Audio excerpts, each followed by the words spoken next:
The Queen sent him to the Alien Women's Unit as punishment. They all encircled him. The doors of the throne hall slammed shut behind me before I even understood what was happening. 2 guards gripped my arms so tightly I could feel my pulse in my wrists. My boots scraped against the polished floor as they dragged me forward, and every step echoed like a countdown to something I could not stop. I am Ethan Cole, and 3 hours ago I disobeyed a direct order. I pulled 7 civilians out of a collapsing shelter instead of holding a defensive line that command said was more important than their lives. Now I stood in front of Queen Valith, ruler of the Threnar Dominion, the being who decided whether soldiers like me lived, died, or wished we had died. She did not raise her voice. She never needed to. Her eyes, pale silver and completely still, moved over me like she was reading a report instead of looking at a person. "You disobeyed a command during active combat," she said. "You endangered your unit to save civilians who were not part of your mission." "They would have died," I said. "All 7 of them. That was not your decision to make." I opened my mouth to argue, and one of the guards tightened his grip hard enough that I felt my shoulder pop. I clenched my jaw and stayed quiet. Arguing with a queen who held the fate of your entire species in her hand was not a fight I could win with words.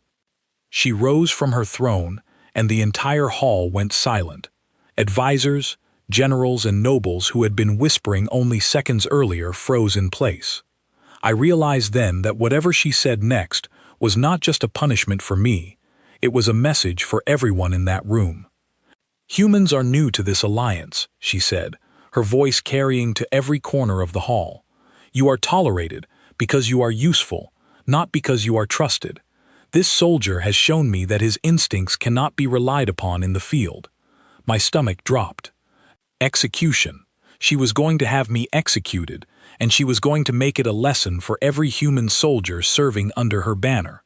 But she did not say the word I was expecting. "Reassign him," she said, "to the Ventari Sisterhood." A murmur ran through the hall, sharp and immediate, like everyone had heard something worse than a death sentence. I did not understand why, until I saw the faces of the generals near the front.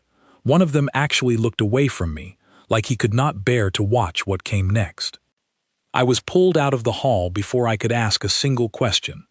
In the corridor outside, one of my own commanding officers, a broad-shouldered man named Nathan Hollis, grabbed my arm and pulled me aside for just a moment.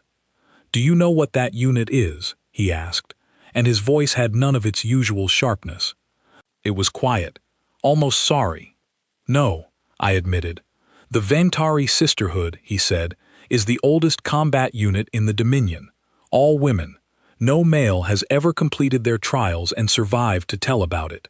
The ones who get sent there don't come back, Ethan, not because they die in some dramatic way.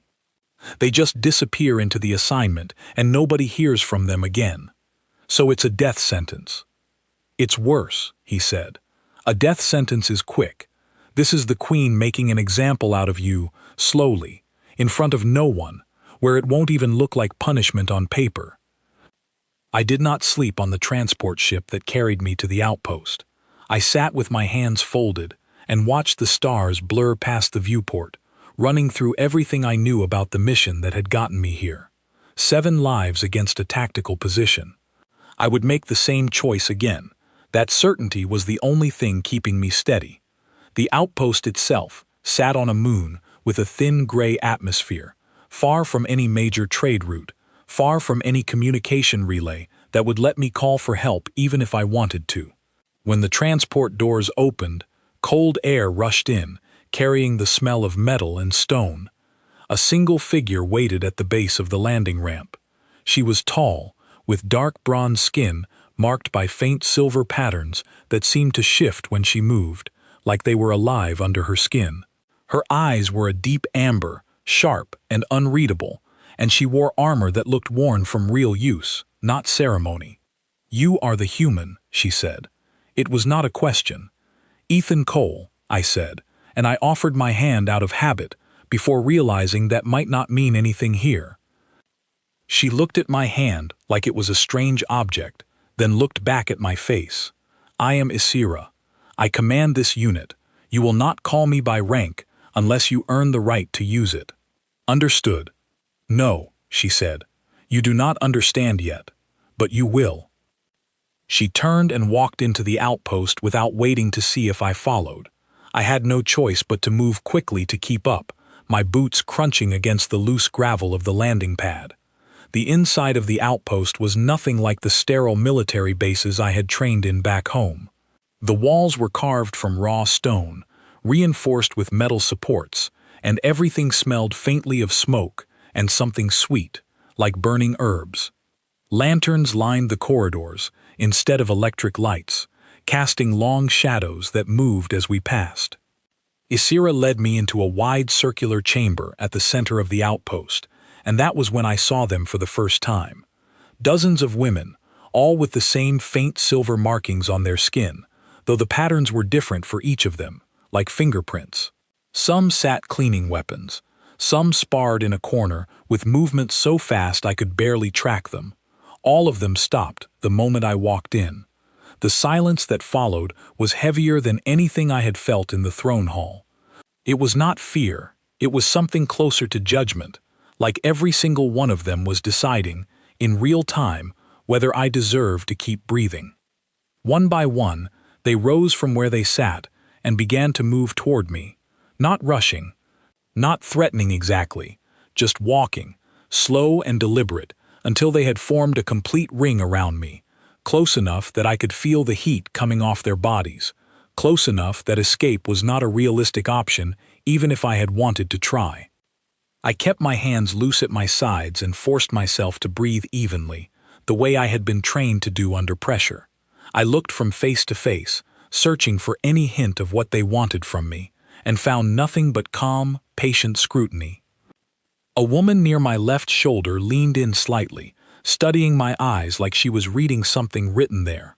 Another, standing directly in front of me, tilted her head the way a predator does when it is deciding whether prey is worth the effort of chasing. So, Isira said from somewhere behind the circle, her voice cutting through the silence. This is the man the Queen sent us as punishment. A few of the women exchanged glances.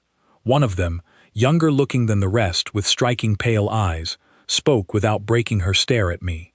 He does not look like much. None of them ever do, another voice answered. That is usually the problem. I felt my pulse hammering in my throat, but I kept my expression steady. Whatever test this was, and I was certain now that it was a test, I understood one thing clearly. The moment I showed panic, this would be over, and not in my favor. Isira stepped through the circle until she stood directly in front of me, close enough that I had to tilt my head slightly to meet her eyes. You were sent here to disappear quietly, she said. That is what the Queen believes. That is what your own commanders believe. Every human who hears the name of this unit assumes it ends in silence. And what do you believe? I asked, surprising myself with how steady my voice came out. For the first time, something flickered across her expression. Not warmth, not yet, but interest. I believe, she said, that we are about to find out exactly what kind of man was standing in that circle. The women around me did not move, and neither did I. The ring held, tight and silent, waiting to see what I would do next, and for the first time since I had been dragged out of the throne hall, I understood that surviving this assignment was going to require more than just staying calm. It was going to require proving, in ways I did not yet understand, that I belonged inside that circle instead of being crushed by it. Nobody moved for a long moment. The ring around me stayed unbroken, and I stood in the middle of it, with my heart pounding, waiting for someone to tell me what came next. Then Isira raised one hand, and the circle broke apart at once, the women stepping back to their places as if the entire scene had never happened.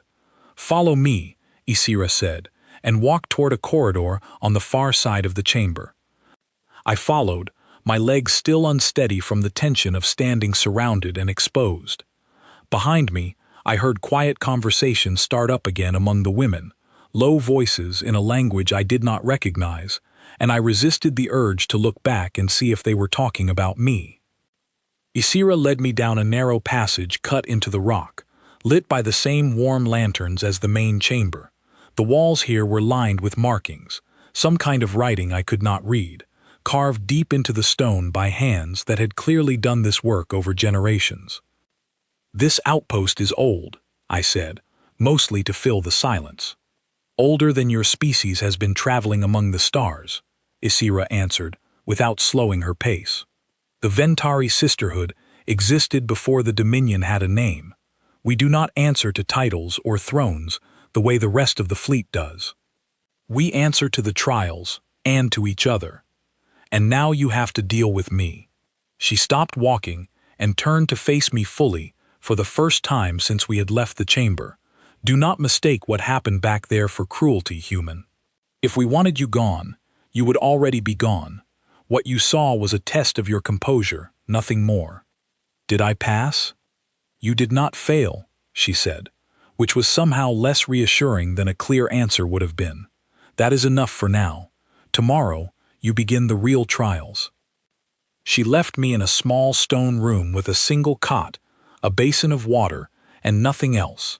No window, no door lock that I could see, which was almost more unsettling than if there had been one, because it meant they were not worried about me trying to leave. I did not sleep well that night. Every sound in the outpost, distant footsteps, murmured voices, the wind pushing against the stone walls outside, kept pulling me back to full alertness. When morning came, or what I assumed was morning, based on a soft chime that echoed through the corridors, I was already awake and sitting upright on the cot. A woman I had not seen the day before appeared in my doorway. She was shorter than most of the others I had seen, with sharp green eyes and dark hair pulled back tightly. "I am Sarah," she said. "Isira sent me to bring you to the training grounds. Do not be late. She does not wait twice." I followed Sarah through corridors that twisted and turned until I lost track of direction entirely, eventually stepping out into open air on a wide plateau surrounded by jagged gray cliffs. The thin atmosphere made the air feel sharp in my lungs, and the light from the distant sun cast everything in a pale, washed-out glow. Isira stood at the center of the plateau, along with about a dozen other women I recognized from the chamber the day before. They watched me approach with the same unreadable expressions as before, giving nothing away. "The first trial is simple," Isira said. "Endurance. You will run the perimeter of this plateau, carrying full gear, until I say you may stop." "How far is the perimeter?" "Far enough," she said, "that most who attempt it give up before they see the end of it." I did not ask any more questions. I adjusted the pack they gave me, heavier than anything I had carried in my own training back home, and fell into position at the starting line alongside 3 other women who were apparently running the same trial that day, though for reasons of their own rather than punishment. The run began without ceremony. One moment we were standing still, the next Isira had given a short command in her own language, and everyone around me was moving. I forced my legs into a steady rhythm, focusing on my breathing the way I had been trained, and let the pack settle against my back instead of fighting its weight. The first stretch of the run was almost peaceful, despite the burning air and the uneven ground. The cliffs rose on either side of us, casting long shadows that shifted as the sun moved. I kept pace with the woman nearest to me, a tall runner with dark red markings on her arms, and neither of us spoke. By the second hour, my legs had gone from burning to numb, and I understood why Isira had said most people gave up before seeing the end of the course. The path curved upward along the edge of a ridge, forcing us to climb as much as run, loose rock sliding underfoot with every step. I caught up to the red-marked woman just as she stumbled, her ankle twisting on a loose stone. She caught herself before falling completely, but I saw the wince cross her face, quick and sharp, before she forced it away and kept moving, limping slightly but refusing to slow down. I made a decision in that moment without fully thinking it through. I matched her pace instead of pulling ahead, staying close enough that if her ankle gave out completely, I could catch her before she hit the ground. "I do not need help," she said through gritted teeth, not looking at me. "I'm not helping," I said. I'm just running next to you. That's allowed, isn't it? She did not answer, but she also did not tell me to leave, so I stayed where I was, matching her slower pace, even though every instinct told me to push ahead and finish the trial as fast as possible to prove myself. We finished together, well behind the other two runners, both of us breathing hard and covered in dust from the trail. Isira was waiting at the finish line, arms crossed, watching us approach with an expression I could not read. "You slowed your pace," she said to me once we stopped. "She was injured, and you decided that mattered more than your own performance." I looked over at the woman with the red markings, who was now sitting on a nearby rock, examining her ankle with a grimace. "If I finish first, but leave someone behind, what does that prove? That I'm fast? I already knew that." Isira studied me for a long moment, and for the first time since I had arrived, I saw something that looked almost like approval cross her expression before it disappeared again. "Your name," she said to the injured runner. "Kalen," the woman answered. "Kalen will remember this," Isira said, turning back to me. "As will I." The rest of the day continued in similar fashion, trial after trial designed to test not just physical strength but judgment, patience, and how I treated the people around me when no one was explicitly watching to grade that particular quality.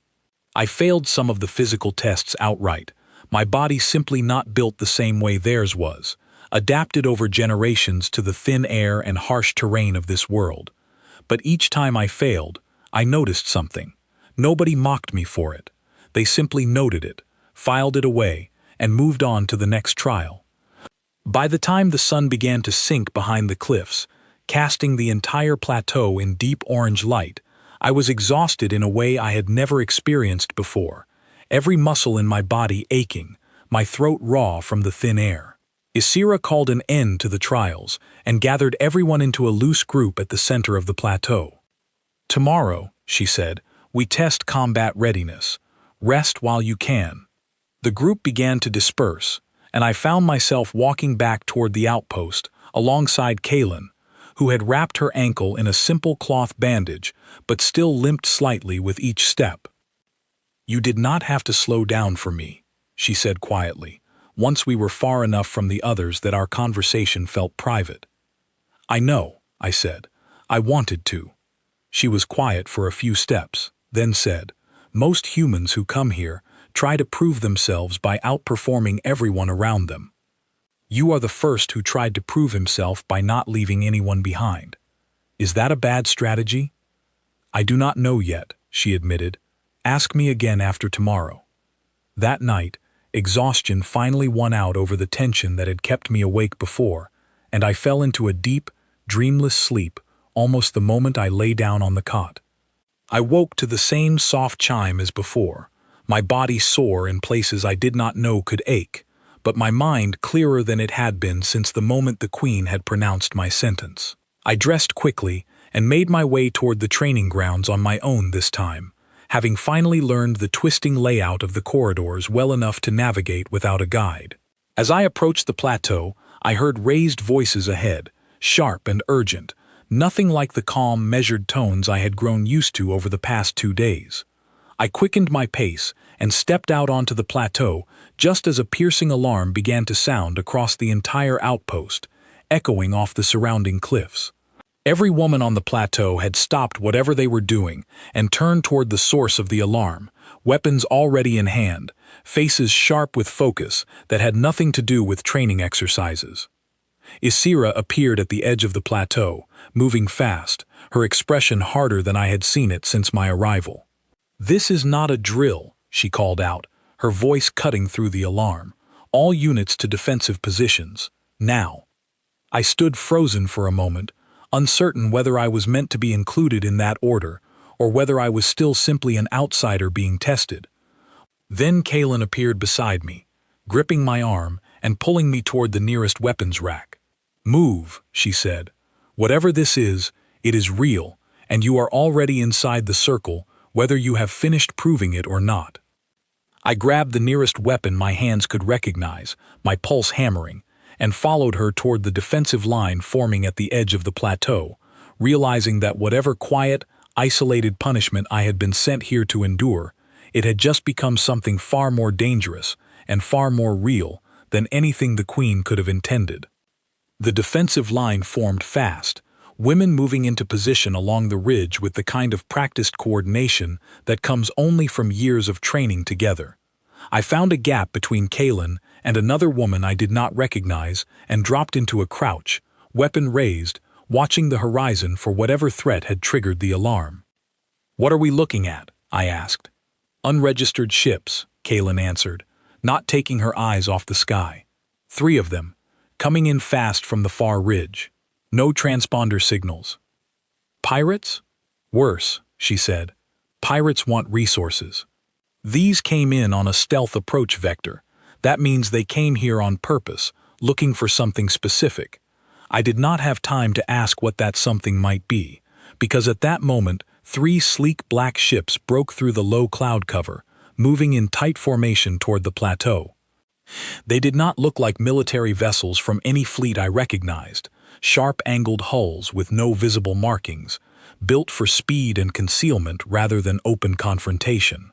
Isira's voice cut across the defensive line, sharp and controlled. "Hold positions. Let them land before we move. We do not know their numbers yet."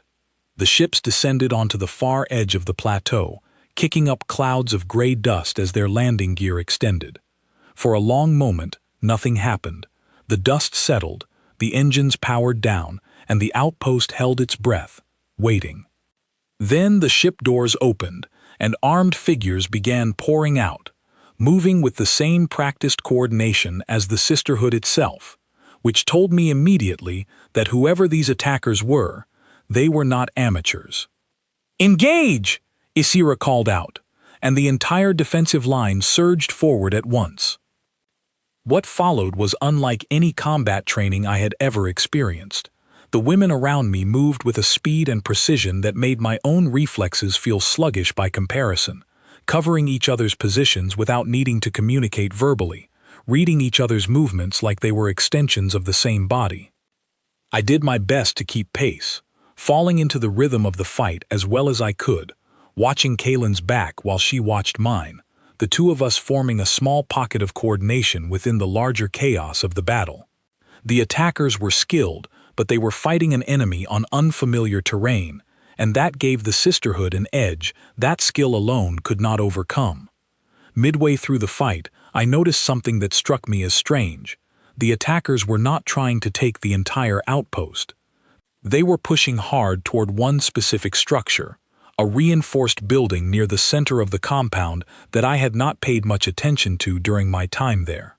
"Kaylin," I called out, ducking behind a rock formation as she moved beside me. "They're not spreading out. They're heading straight for that building." She followed my gaze and her expression sharpened. "The archive," she said, mostly to herself, then raised her voice to be heard over the noise of the fight. "Isira. They are moving for the archive."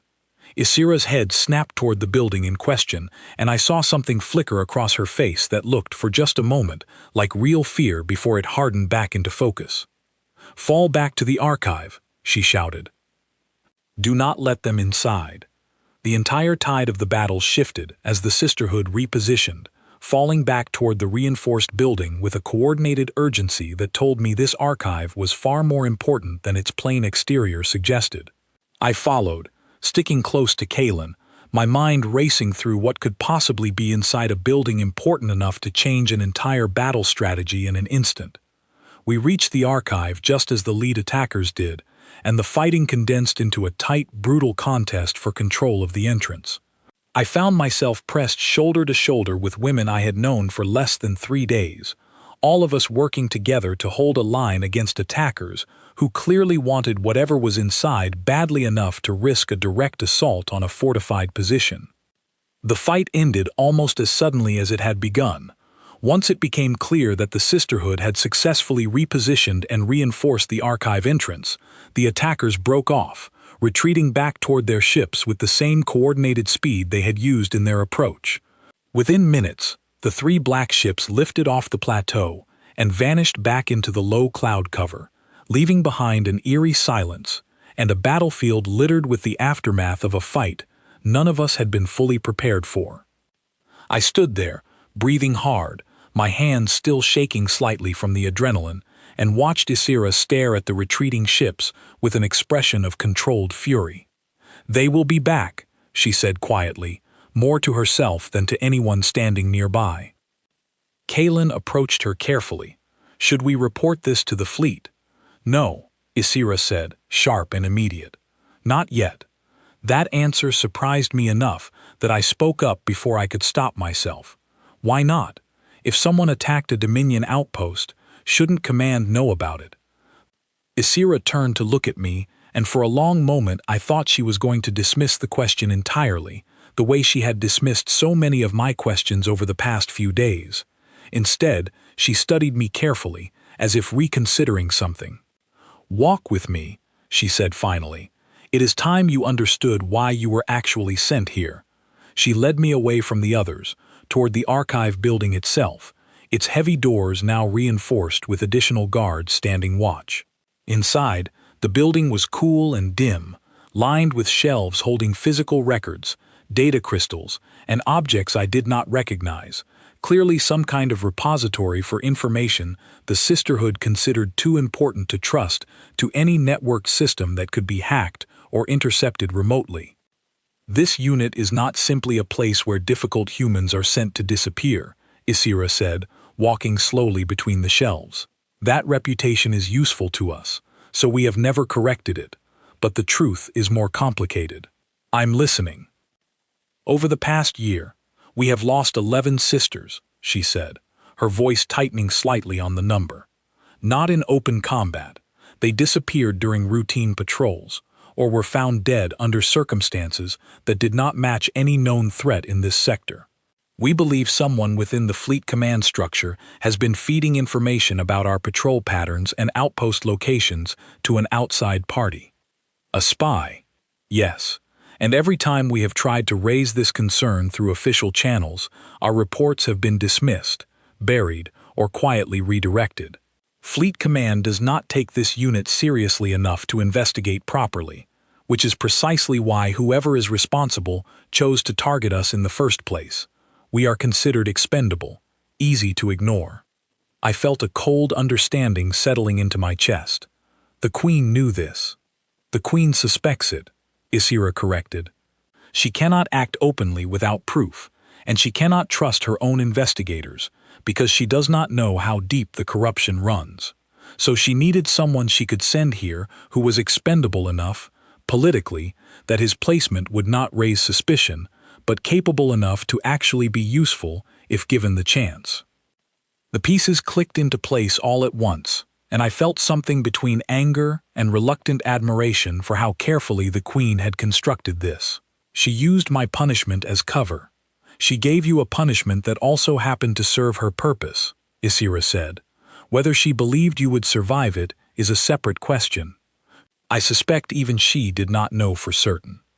I looked around the archive, at the shelves of records that 11 women had died trying to protect, and felt the weight of what I had stumbled into settle fully onto my shoulders. This was no longer about proving myself worthy of standing inside a circle. This was about finding whoever was responsible for those deaths before more names were added to that number. "What do you need from me?" I asked. Ysera studied me for a long moment, and this time, when something shifted in her expression, it did not disappear again. It stayed, steady and considering, like she was seeing me clearly for the first time since I had arrived. "You move through fleet channels differently than we do," she said. "Humans are new enough to this alliance that no one watches you as closely as they watch us. You can ask questions we cannot ask, access records we cannot access, without immediately raising the same alarms our own attempts would trigger. You want me to investigate from the inside." "I want you to help us investigate," she corrected. "Not alone. Never alone. This unit does not work that way, and if you intend to remain part of it, neither will you." I thought about the circle they had formed around me on my first day, the silent, patient scrutiny that had felt like judgment at the time. I understood now that it had been something else entirely. It had been an invitation, wrapped in a test, waiting to see whether I would prove worthy of being let inside rather than simply surrounded. "Then let's find out who's responsible," I said.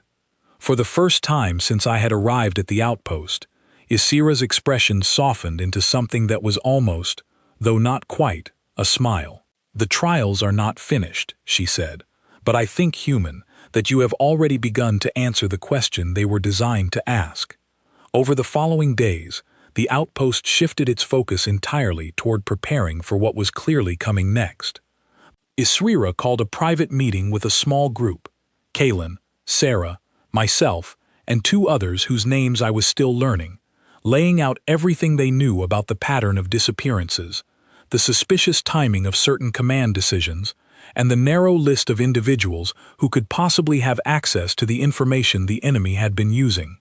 I spent hours going through records with Kaylin, cross-referencing patrol schedules against communication logs, looking for any pattern that might reveal how the enemy always seemed to know exactly where and when to strike. It was slow, frustrating work, made harder by the fact that we could not risk drawing attention to what we were doing. "You are good at this," Kaylin said one evening, as we sat together in the archive surrounded by scattered records. "More patient than I expected." "I used to help my sister with her research back home," I said. "Different subject entirely, but the process is the same. Look for the pattern nobody else noticed because they were looking too fast. Tell me about her, your sister." It was a small question, but it caught me off guard, mostly because nobody in the sisterhood had asked me anything personal since my arrival. Everything until this point had been about trials, tests, and proving myself capable. This felt different. "Her name is Emma," I said. "She's younger than me. Smarter too, honestly. She wanted to be a researcher before I left for service. I haven't spoken to her since I was sent here." Kaylin was quiet for a moment, studying the data crystal in her hands without really looking at it. "We do not often speak of our families either," she said finally. "This unit becomes its own kind of family, over time, but it is not the same as what you left behind." "No," I agreed, "it isn't." "Do you regret it? The choice you made, that got you sent here?" I thought about the question seriously before answering, turning it over the way I had learned to turn over every piece of evidence in the records spread across the table between us. "No," I said finally, "I'd make the same choice again. 7 people are alive because of it. If this is where that choice led me, then I'll deal with where I ended up, instead of wishing I'd chosen differently." Kaylin looked at me for a long moment, something unreadable in her expression, then nodded slowly and returned her attention to the records. We worked in silence after that, but it was a comfortable silence, the kind that comes from 2 people who have started to trust each other enough not to need constant conversation to fill the space between them.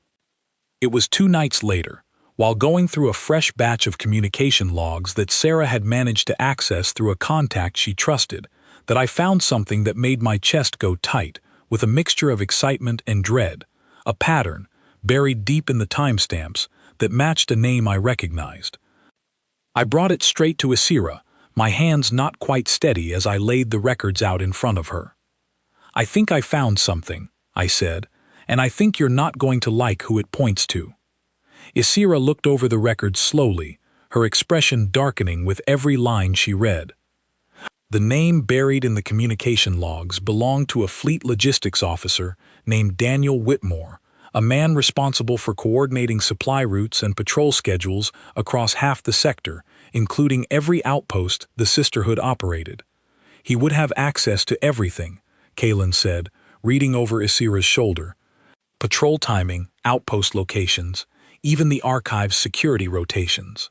"It gets worse," I said, pulling up a second record. "Look at the payment transfers routed through 3 shell accounts. They all trace back to a private courier registered under his sister's name. He's not just leaking information, he's being paid for it, consistently, over the same period the disappearances started." Isira set the records down carefully, her jaw tight. "We cannot simply accuse a fleet logistics officer of treason without undeniable proof. If we move against him without certainty, he will disappear, and whoever he answers to will simply find someone else to replace him. So we need him to expose himself, I said. How do you propose we manage that? I thought about it for a long moment, running through everything I had learned about how fleet communications worked, how information moved through official channels, and how someone like Whitmore would react if he believed his operation was at risk of being discovered. We feed him false information, I said, something specific enough that if it leaks to the same people who attacked this outpost, we'll know exactly where it came from, because only he will have had access to it. Isira considered this carefully, and I watched the calculation happening behind her eyes, weighing risk against opportunity. If this fails, she said, we lose the element of surprise entirely, and whoever is behind this will know we are actively investigating them. If we do nothing, I said, we wait for the next attack and hope it doesn't cost another 11 lives before we finally catch him. She held my gaze for a long moment, then nodded slowly. Prepare the plan. But we do this together. No solo missions, human. Not this time. Over the following 2 days, we constructed a careful piece of false information, a supposed shipment of sensitive archive materials being transferred to a secondary outpost for safekeeping, routed through a schedule that only someone with Whitmore's level of access could have obtained. Isira arranged for the information to pass through official channels in a way that would look completely routine, nothing that would raise suspicion from anyone except the one person we needed to notice it. Then we waited. The waiting was its own kind of trial, different from the physical endurance tests I had faced during my first days at the outpost, but no less demanding. I spent the time training alongside Kalen and the others, sharpening the combat skills that had felt so inadequate during the earlier attack, learning to move with more of the coordinated instinct the sisterhood relied on. You have improved, Kalen told me during one of our sparring sessions, both of us breathing hard after a long exchange that had ended with me actually managing to counter one of her strikes for the first time. A week ago, you would not have seen that opening. Good teacher, I said. Good student, she countered, almost smiling. Do not let it go to your head. On the third night, after we had planted the false information, the alarm sounded again, but this time it was different. Instead of ships approaching the outpost directly, Sarah burst into the archive where I was working with Isira, her expression tight with urgency. Movement, she said. A private transport just left fleet headquarters, off the books, heading toward the coordinates we planted in the false shipment records. Isira was already moving, grabbing her weapon from where it rested against the wall. He took the bait. What's the plan? I asked, falling into step beside her as we moved quickly through the corridors toward the landing bay. We intercept the transport before it reaches whoever he is meeting, Isira said. If we can capture him with proof of the meeting in progress, there will be no room for him to claim innocence, no way for Fleet Command to dismiss what we have found. We took a small, fast ship from the outpost's hangar, Isira, Kalen, Sarah, and myself, cutting across the dark sky toward the coordinates Sarah had tracked. The false shipment location had been chosen carefully, an isolated stretch of asteroid field far enough from any official patrol route that a private meeting could happen there without official notice, but close enough that we could reach it quickly once the trap was triggered. We arrived just as a second ship, larger and unmarked, was pulling alongside Whitmore's private transport, docking clamps extending between the two vessels. Isira brought our ship in low and silent, using the asteroid field for cover, and we watched through the viewport as figures moved between the two vessels on an external walkway. That is him, Kalen said quietly, pointing toward a figure in fleet uniform crossing between the ships. Whitmore. And that, Isira said, her voice going cold, is the same ship design that attacked the outpost. I felt a surge of grim satisfaction at seeing the connection confirmed in front of us, the pieces we had assembled from records and patterns finally solidifying into undeniable proof. Now we move, Isira confirmed.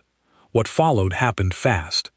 Isira brought our ship alongside the docked vessels, and the four of us moved onto the external walkway before either crew fully registered our approach. Whitmore's expression shifted from confusion to panic in the space of a single heartbeat as he saw Isira and realized exactly what our presence meant. "This is a misunderstanding," he started to say, backing away toward the larger, unmarked ship. "Save it," I said, stepping forward to cut off his retreat. "We have the payment records. We have the communication logs. We have this meeting happening right now, in front of witnesses." His composure cracked completely, and he lunged toward a side hatch, clearly hoping to escape into the unmarked ship before we could stop him. Kalen moved faster than I could track, cutting across the walkway and blocking his path with practiced ease, forcing him to a stop with nowhere left to run. The crew of the unmarked ship, realizing their operation had been exposed, tried to disengage quickly, docking clamps releasing with a sharp mechanical hiss as they attempted to pull away before we could secure any additional proof. Isira moved fast, diving for a data terminal on the walkway and forcing an emergency lockdown on the docking mechanism, trapping both ships together long enough for Sarah to begin pulling data directly from the unmarked vessel's systems. "I'm in," Sarah called out. "Full communication logs, financial records, everything. This is enough to expose the entire operation, not just Whitmore." Whitmore, seeing his last chance at escape disappearing, made one final desperate attempt to reach a weapon holstered at his side. I closed the distance between us before he could draw it, catching his wrist and forcing the weapon from his grip, the two of us grappling briefly before Kalen stepped in to help me pin him against the wall of the walkway. "It's over," I told him, my voice steady despite the adrenaline still coursing through my system. "Whatever they were paying you, it wasn't worth 11 lives." He stopped struggling, his shoulders sagging as the reality of his situation finally settled in, and for a moment I saw something that almost looked like relief cross his expression, like some part of him had been waiting to be caught, tired of carrying the weight of what he had done. We secured him and the data Sarah had pulled from the unmarked ship, and made our way back to the outpost before Fleet Command could receive any warning that would allow them to interfere with what we had found. The unmarked ship's crew, realizing the extent of what had been exposed, offered no further resistance, and Isira ensured they were secured as well, understanding that they represented additional proof of the operation's scope. Back at the outpost, the mood was tense but charged with something I had not felt since my arrival. A sense of vindication after months of being dismissed and ignored by the very Fleet Command structure meant to support them. Isira spent the following hours compiling everything we had gathered into a report that could not be buried or redirected the way previous concerns had been. "This will need to go directly to the Queen," she said, as we reviewed the finished report together in the archive. "Not through standard channels. Whitmore's connections clearly extend into parts of Fleet Command we cannot yet identify. If we send this through normal reporting structures, it may still be intercepted or delayed. Can you get an audience with her directly?" "I can," Isira said, "but it would be more effective coming from both of us. You were sent here as punishment for a decision the Queen herself questioned. If you stand beside me when we present this proof, it demonstrates something Fleet Command needs to understand clearly." Her intended punishment produced the very solution the fleet's own investigators failed to find. I thought about walking back into that throne hall, the same guards who had dragged me out, the same court that had watched Valeth sentence me to what everyone believed was a slow, quiet disappearance. The idea of returning there, not as a disgraced soldier but as someone who had helped uncover a conspiracy that had cost 11 lives, sent an unexpected surge of something like pride through my chest. "Then let's go tell her what her punishment actually accomplished," I said. Isira allowed herself something close to a genuine smile, small but real. "I believe," she said, "that this will be a conversation the Queen does not forget." The journey back to the throne hall felt entirely different from the last time I had made it. That first trip, I had been dragged through the corridors by guards who treated me like a problem to be disposed of quietly. This time, I walked beside Isira, with Kalen and Sarah close behind, carrying proof of a conspiracy that had cost 11 lives and nearly cost the sisterhood their standing within the entire Dominion. The guards at the entrance to the throne hall recognized me immediately, and I saw the flicker of surprise cross their faces when they realized who was walking beside me. Word had clearly not yet reached the palace about what had happened at the outpost, and my return, alive and accompanied by the very unit meant to have quietly erased me, was not something anyone had expected. "State your business," one of the guards said, though his voice carried less authority than it had the first time I stood in this hallway. "We have information for the Queen," Isira said, her voice carrying the same calm authority I had come to associate with her over the past weeks. "Regarding the deaths of 11 of my sisters and the identity of those responsible." The guard hesitated only a moment before stepping aside to allow us entry. The doors opened, and we walked into the throne hall together, the four of us moving as a unit in a way that felt entirely different from the isolated, uncertain steps I had taken the last time I crossed this floor. Queen Valith sat on her throne exactly as she had before, and her pale silver eyes moved over our group with the same unreadable calm, though I thought I saw something shift in her expression when she recognized me standing among the sisterhood rather than being dragged behind them. "This is unexpected," she said. "I was told the human sent to your unit would not likely survive long enough to stand before me again." "He did more than survive," Isira said, stepping forward and placing the compiled report on the small table positioned before the throne. "He helped us uncover the reason my sisters have been dying for the past year." The Queen's expression remained composed, but I noticed her attention sharpen as she reached for the report, scanning through the documents with a focus that made the entire hall go quiet around her. Advisors and generals who had been murmuring near the edges of the room fell silent, sensing that whatever was happening was far more significant than a routine audience. "Daniel Whitmore," she said slowly, reading the name from the report. "A logistics officer with no combat record, responsible for feeding information to an outside party that resulted in the deaths of 11 Vejentari sisters." "Correct," Isira confirmed. "We have his confession, along with financial records tracing payments across multiple shell accounts, and communication logs proving direct coordination with the vessel that attacked our outpost only days ago." The Queen set the report down and looked up, her gaze moving between Isira and myself with an intensity that made the entire hall feel smaller. "Your unit has raised concerns about internal corruption before," she said. "Those reports were dismissed by my own investigators as unsubstantiated."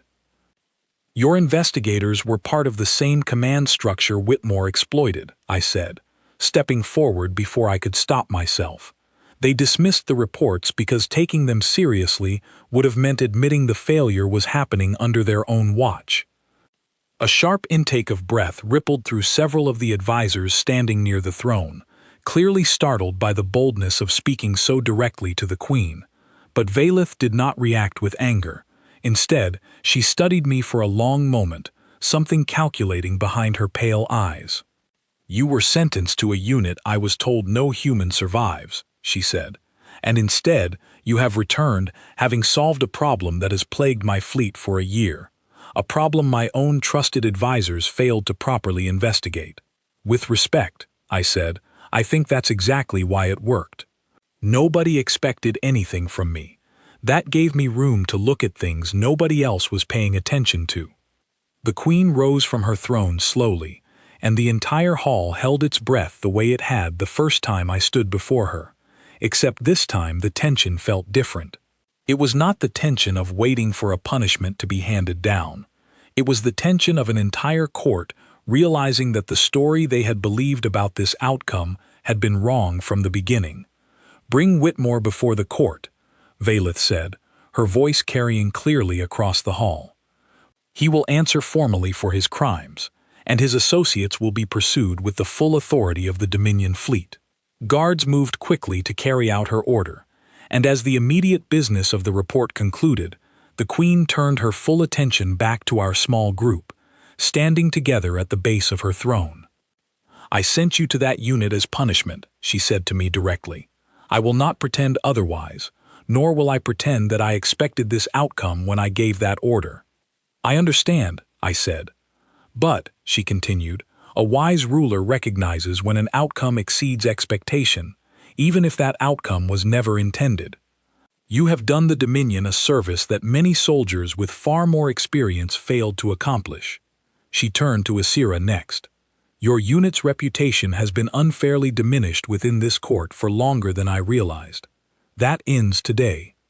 The Ventari Sisterhood will receive full recognition and resources befitting the service you have provided, and the disrespect shown to your reports will be formally addressed." Isra inclined her head slightly, the closest thing to a bow I had seen her offer anyone. "Thank you, my queen."